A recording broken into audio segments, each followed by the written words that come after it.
अस्सलाम वालेकुम, मैं हूँ आबिद अंदली। नाज़रीन, हारून रशीद साहब ने एक इंकशाफ किया है। उनके बकौल इमरान खान को इस्टेब्लिशमेंट के साथ सुलह के लिए 3 ऑफ़र्स दी गई हैं। आरिफ अलवी साहब के ज़रिए ये 3 ऑफ़र्स पहुँचाई गई है कि इमरान खान अगर चाहते हैं कि उनका जो सियासी मंज़रनामा है वो थोड़ा दुरुस्त हो जाए, तो ये जो 3 ऑफ़र्स हैं इसको उनको कबूल करना होगा। वो 3 ऑफ़र्स क्या है? क्या वाक़ई इस वक़्त कोई डील होने जा रही है इमरान खान की इस्टेब्लिशमेंट के दरमियान, या ये जो इस वक्त बात चल रही है इसके अंदर कितनी हकीकत है? एक चीज तो याद रखें कि हारून रशीद साहब उन चंद लोगों में शामिल हैं जो बहुत बाखबर होते हैं और जो अंदर की बात जानते हैं। पहले तो मैं आपको वो डायरेक्ट उन 3 ऑफर्स के ऊपर आ जाता हूँ। बकौल हारून रशीद साहब के आरिफ अलवी साहब के जरिए इमरान खान को ये पैगाम पहुंचाया गया है कि एक तो जो अरशद शरीफ शहीद का केस है, अगर इसके ऊपर जो है वो आप ये कमिटमेंट देंगे कि कोई तहकीकात नहीं होंगी, इसके ऊपर कोई इंक्वायरी नहीं होगी, ये मामला आगे नहीं बढ़ेगा। एक और दूसरा, जो एक थ्रेट लेटर आया था डोनाल्ड लू की जानिब से, जो साइफर की तहकीकात का मामला था जो अभी सुप्रीम कोर्ट में था, आपको पता है अभी भी वो चल रहा है, साइफर जिंदा है अभी भी। तो उसके ऊपर भी कोई तहकीकात नहीं होंगी। और जो तीसरा मामला है वो है नवाज शरीफ साहब को जो है रिलीफ दिया जाएगा, उनको इनारो दिया जाएगा, यानी उनकी पाकिस्तान आमद के ऊपर जो है वो कोई शोर शराबा नहीं होगा।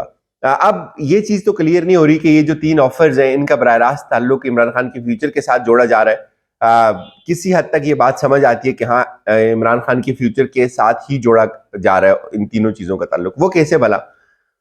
इमरान खान सबको अभी नजर आ रहा है जिस तरह से चीजें चल रही हैं, जिस तरह से इस वक्त पॉपुलैरिटी है इमरान खान की, हालात जिस तरफ जा रहे हैं, तो इससे तो ये अंदाजा लगाना बहुत आसान है। हर बच्चे बच्चे को पता है कि इलेक्शन कौन जीत रहा है, किस शख्स का ज्यादा इस वक्त जोर चल रहा है, किसको लोग ज्यादा वोट डाल सकते हैं, वो इमरान खान है, उसका कोई मुकाबला नहीं है। कल इन्होंने मरीम का ज़हूर सानी किया, दोबारा मरीम को लॉन्च किया, वो भी इतना उसके अंदर भी स्पार्क नहीं था। खुद जिन लोगों को पैसे देकर लाया गया था, ये भी बताया जा रहा है कि हर फर्द को कुछ पैसे दिए गए थे और कुछ लोग उनमें से कुछ ऐसे मखसूस लोग थे जिनके चेहरे भी उनको ढांपना पड़ गए कि अगर ये चेहरे मीडिया के ऊपर चले गए तो पता चल जाएगा कि ये कौन लोग हैं। ये तो सूरत हाल थी। और फिर वो सारा लाइव टेलीकास्ट हुआ, दिखाया गया लोगों को कि उसमें जो लोग थे वो उस तरह से नहीं आ सके। ये चीज ऑब्वियस है, जाहिर है, ये चीज याद रखें कि लोग ऐसे क्यों आएंगे। लोग पागल थोड़ी हैं। लोग मरियम साहिबा के पास आएंगे, वो उन्होंने ओहदा तो ले लिया, दूसरी तरफ आप देखें तबाही कहां पहुंच गई है, महंगाई कहां पहुंच गई है, डॉलर कहां पहुंच गया है। पेट्रोल पंप रात को बंद कर दिए मरी रोड पे कि भाई पेट्रोल जब महंगा होगा तो महंगा करके बेचेंगे। ये तो हालात हैं इस मुल्क के, और ये कोई दूर बात नहीं है।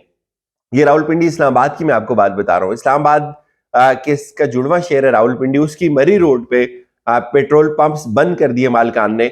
उनको ये था कि रात को जब ये समरी चल जाएगी और इसकी कीमतें बढ़ जाएंगी तो वो महंगा करके बेचेंगे, और कोई नोटिस नहीं है, किसी ने कोई एक्शन नहीं लिया। ये तो इस्लामाबाद और रावलपिंडी में हो रहा है, और आप बाकी मुल्क के अंदर क्या हो रहा होगा आप उसका अंदाजा लगा सकते हैं। और फिर ये क्यों लोग मरियम के लिए निकलेंगे जब लोगों को पता है कि ये अंधा बांटे रेवड़ियां मुड़ मुड़ के अपनों में अपने घर में ही ओहदे बांट रहे हैं। तो वो इनका वो जो शो था वो फ्लॉप हो गया है, उसमें से कुछ इनको मिला नहीं है।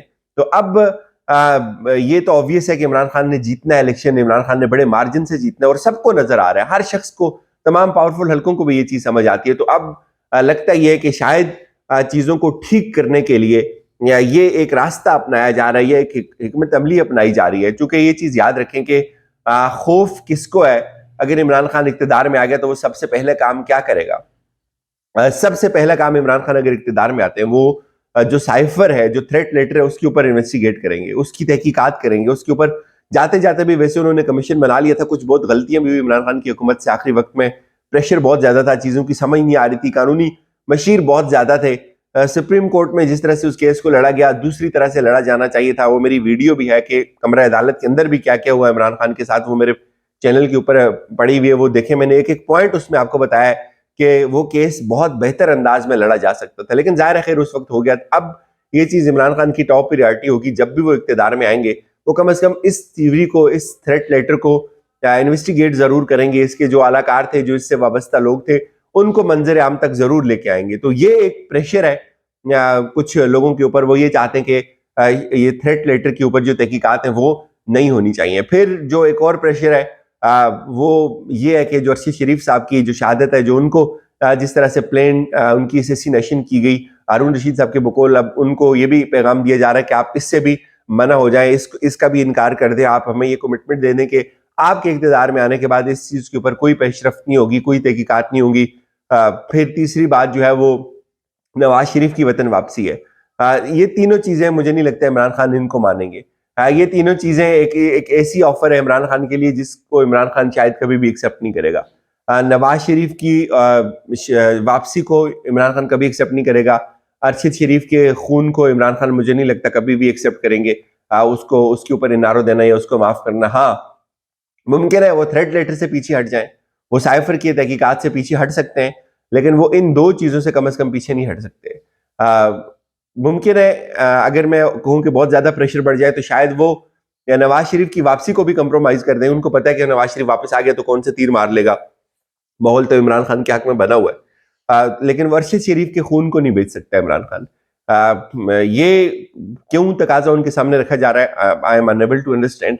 लेकिन ये बात हारून रशीद साहब कह रहे हैं, हारून रशीद साहब जैसा मोतबर आदमी कह रहे हैं। अब आगे क्या है, देखिए ये जो इस वक्त हालात जिस तरह से चल निकले, जिद तो यही है कि इलेक्शन इमरान खान को नहीं दिए जाएंगे और उसकी बहुत सारी अलामतें जाहिर होना शुरू हो गई हैं। जो गवर्नर साहिबान हैं उन्होंने लेटर नहीं लिखे, केयर टेकर सेटअप बन गया और उसमें भी वो उनकी अपनी मर्जी के ही लोग प्लांट हुए। अब ये जो फेज आ रहा है इमरान खान के ऊपर बताया जा रहा है कि ये बहुत मुश्किल है। इस फेज में इमरान खान को नाइल भी करने का प्लान है, इसमें इमरान खान को माइनस करने का भी प्लान है, इसमें इमरान खान के ऊपर अटैक करने का भी प्लान है, कुछ भी हो सकता है। लेकिन दूसरी तरफ इमरान खान आज एक इम्पोर्टेंट इजलास करने जा रहे हैं। उस इजलास में वो आइंदा की हिकमत अमली के ऊपर गौर करेंगे और ये जो पीडीएम का मंसूबा है कि आरिफ अलवी की जो रिटायरमेंट है उस तक इंतजार किया जाए और उसके बाद इलेक्शन को 1 साल के लिए मजीद डिले कर दिया जाए ताकि आरिफ अलवी रिटायर होने के बाद कोई ऐसी नई कोई खुद ना निकाल सकें, कोई नया ऐसा क्राइसिस क्रिएट ना कर सके। बहरहाल चीजें बहुत तेजी से अनफोल्ड हो रही हैं, बहुत तेजी से सूरत हाल बदल रही है। सबसे ज्यादा अलार्मिंग जो सिचुएशन है वो इकॉनमी की है और हुकूमत को कोई इस वक्त सरोकार नहीं है कि मुल्क की इकॉनमी को ठीक करना है। इसाक डार साहब ये कहते हैं कि इस मुल्क को अल्लाह ने चलाना है, इस मुल्क की इकॉनमी को अल्लाह ने ठीक करना है। और उनसे कोई ये सवाल पूछे कि यार तुम किस मर्ज की दुआ हो, तुम्हें जो इतने प्रोटोकॉल से बाहर से लाया गया एक ठीक ठाक था। मिफ्ता इस्माइल भी बेचारा वो जो रो पिट रहा है वो ठीक ही बातें कर रहा था। ये जो आपने कालक अपने मुंह को मलनी थी या 4 माह की जलालत के बाद ये पहले दिन से ही कर देते। वो मिफ्ता इस्माइल कहता था कि डॉलर को छोड़ देते हैं ओपन मार्केट के ऊपर और उस वक्त आप अपना वो भरम नहीं तोड़ना चाह रहे थे। आपने जो एक लिबादा ओढ़ा हुआ था कि मैं ठीक कर सकता हूँ सारी चीजें। बहरहाल हालात इंतहाई खराब है और कल जब मरी रोड पे पेट्रोल पंप्स बंद हुए तो मैंने एक बात ये भी सुनी कि अगर इस आवाम के अंदर इतनी सी हिम्मत होती तो ये इन पेट्रोल पंप्स को जला देती जो बिला वजह पेट्रोल होने के बावजूद लोगों को नहीं दिया जा रहा था। तो अब शायद ये आवाम के बाहर निकलने का ही इंतजार कर रहे हैं, लेकिन पता नहीं आवाम कब निकलेगी। इजाजत दीजिए, अपना ख्याल रखिएगा। खुदा हाफिज़।